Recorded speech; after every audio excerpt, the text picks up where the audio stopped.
सुप्रभात बच्चों, हिंदी की कक्षा में आपका स्वागत है। आज हम लोग बसंत भाग 2 में संकलित पाठ 2 कहानी दादी माँ के बारे में पढ़ेंगे। दादी माँ पाठ के लेखक हैं शिव प्रसाद सिंह। ठीक है।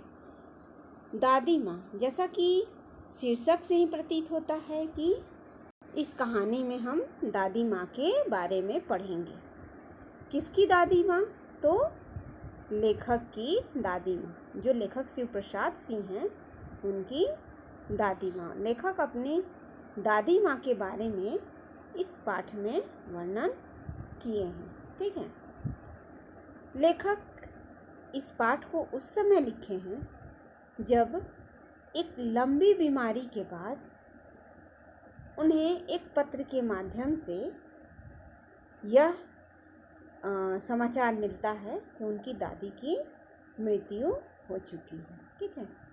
अपनी दादी की मृत्यु की खबर सुनकर लेखक को अचानक ही उनके साथ बिताए गए दिनों के बारे में सब कुछ एक एक करके याद आने लगता है।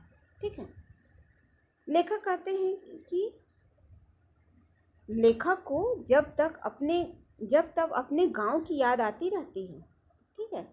जहाँ पर कि उनका बचपन बीता था। विशेषकर दादी माँ से उनका गहरा लगाव रहा है। आज अचानक उनकी मृत्यु की खबर सुनकर वह स्तब्ध हो गए और उनके आंखों के सामने बचपन से लेकर अब तक दादी के साथ बिताया हर लम्हा याद आने लगा। ठीक है। लेखक को अपने गांव से बहुत ज़्यादा लगाव था और विशेषकर दादी माँ से। ठीक है। बच्चों, आप सभी को भी अपनी दादी माँ से बहुत ज़्यादा लगाव रहता होगा। ठीक है। छोटी छोटी गलतियों को आपके दादा दादी जो हैं वो मतलब कि अनदेखा कर देते हैं, उस पर ध्यान ही नहीं देते। ठीक है। और दादा दादी आपको बहुत ज़्यादा प्रेम भी करते हैं और इसके साथ साथ आपका भी फर्ज बनता है कि आप भी अपने बुजुर्गों का ध्यान रखें। ठीक है। अब लेखक अपने गांव का वर्णन करते हुए कहते हैं कि लेखक को क्वार के वे दिन याद हैं जब चारों ओर पानी भरा रहता था। ठीक है। और दूर से बहकर आई घासों के सड़ने से एक अजीब सी महक हवा में फैली रहती थी। इसी मौसम में झाग वाले पानी से भरे तालाब में कूदकर नहाना भी लेखक को बहुत पसंद था। ठीक है। इसी क्रम में एक बार क्या होता है कि लेखक जो है बीमार पड़ जाते हैं। उसके बाद दादी दिन रात उनकी चारपाई के पास बैठी रहती है और हाथ पैर छूकर ज्वर का अनुमान करती है, पंखा झलती है, लेप करती है और बीमारी दूर करने के लिए विशेष प्रकार का भोजन बनवाती है। ठीक है। जैसे कि हमारे घर में जो बीमार व्यक्ति होता है तो उसको हम लोग कैसा भोजन देते हैं?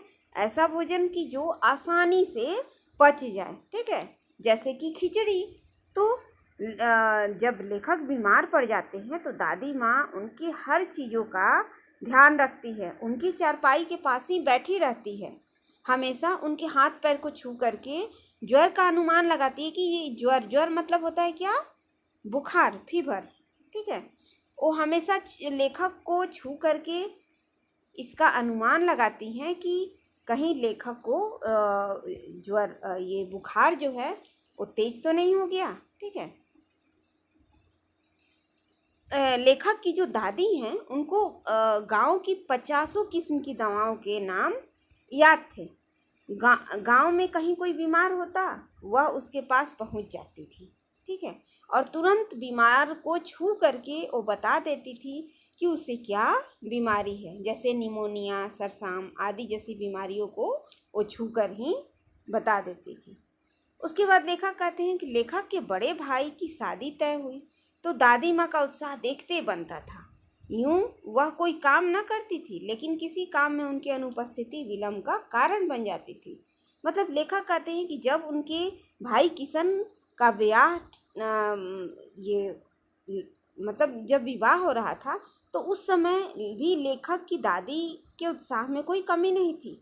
लेखक कि जो दादी थी वो स्वयं तो कोई काम नहीं करती थी, लेकिन उनकी अनुपस्थिति, मतलब जहाँ भी वो उपस्थित नहीं रहती थी तो उस काम में देरी जरूर हो जाती थी।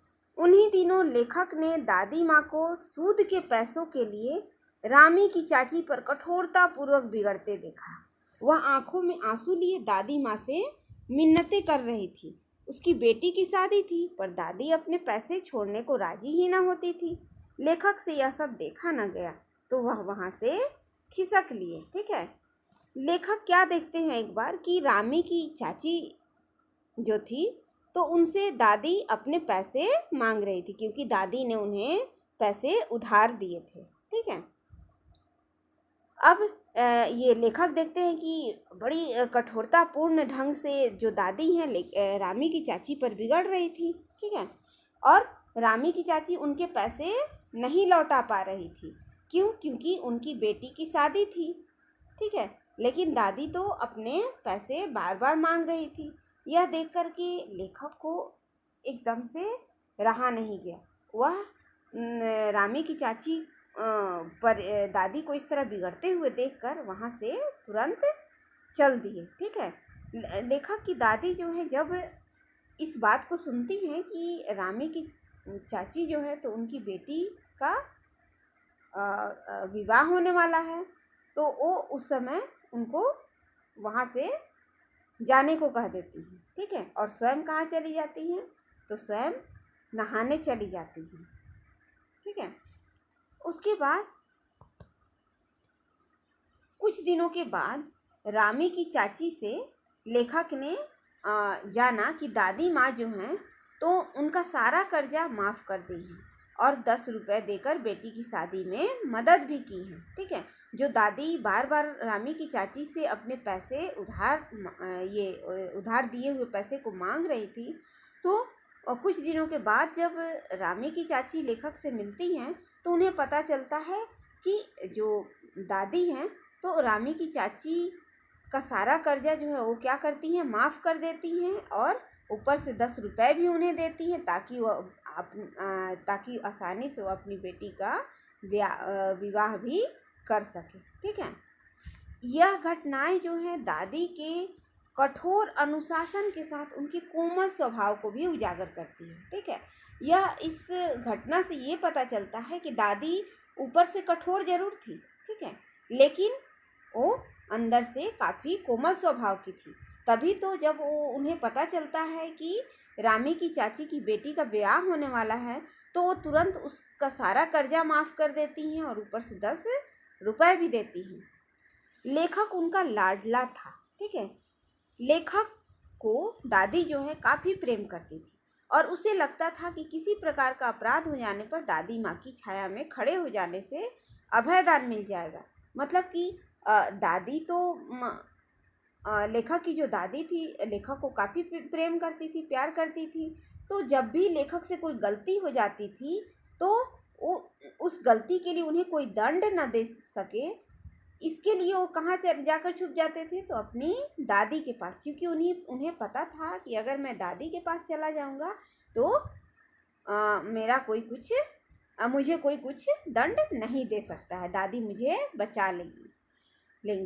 दादाजी की मृत्यु के बाद से दादी उदास रहने लगी थी।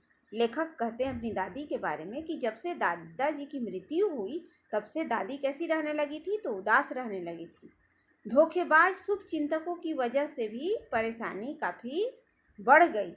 लेखक के पिता ने दादाजी के श्राद्ध में काफ़ी रुपए खर्च कर दिए थे। ठीक है, लेखक के पिताजी जो थे तो जब उनके दादाजी की मृत्यु होती है तो उनके श्राद्ध क्रम में उन्होंने काफ़ी रुपए खर्च कर दिए थे। ठीक है, और जो रुपए उन्होंने खर्च किए थे उसमें घर का पैसा तो कम ही था, ज़्यादातर उन्होंने कर्जा लेकर उनके श्राद्ध में पैसे खर्च किए थे। ठीक है, जिसके कारण उन्हें अब लोग उधार देना भी बंद कर दिए थे। ठीक है, और घर की आर्थिक स्थिति कैसी हो गई थी? काफ़ी ख़राब हो गई थी, घर के ऊपर काफ़ी कर्जा हो गया था।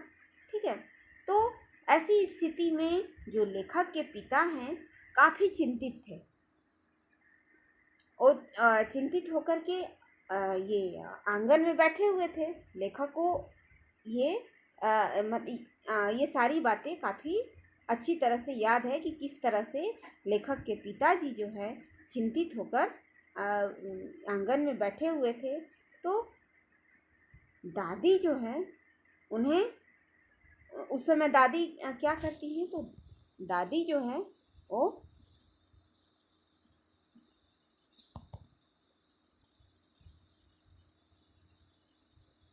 लेखक उस समय दादी को क्या देखते हैं कि ये दादी जब लेखक के पिताजी को उदास देखती हैं, चिंतित देखती हैं, तो वो तुरंत क्या करती हैं कि अब दादाजी की दी हुई निशानी जो है कंगन, उस संदूक से निकालकर पिताजी को दे देती है ताकि वह कर्ज चुका सके। लेखक को दादी माँ उस समय किसी देवी सी लगी। ठीक है, जब दादी देखती हैं कि मेरे घर के ऊपर काफ़ी कर्जा हो गया है, तो उस कर्जे को चुकाने के लिए वो क्या करती हैं, अपने कंगन, अपने सोने के कंगन जो दादाजी के द्वारा दिए गए थे, वो ले जा कर के अपने पुत्र को अपने बेटे को दे देती हैं ताकि उसको बेच करके उस जो घर के ऊपर कर्जा है उसको वो लौटा सके और घर की आर्थिक स्थिति भी थोड़ी ठीक हो सके। ठीक है, उस समय दादी के अपने इस रूप को देखकर लेखक को दादी माँ कैसी लगती हैं, तो एक देवी के समान लगती हैं। लेखक अतीत से वर्तमान में लौट रहे थे। ठीक है, धीरे धीरे अब उनके सामने अब जो बीती हुई बातें एक एक करके सामने आ रही थी। तो अब धीरे धीरे लेखक के हाथ में जो पत्र था जिससे उनको अपनी दादी की मृत्यु का समाचार मिला था, तो उनके हाथों में वो पत्र जो है वो कांप रहा था। ठीक है, और उस पत्र को पढ़कर लेखक को यकीन नहीं हो रहा था कि उनकी दादी माँ क्या है, सचमुच नहीं रही है।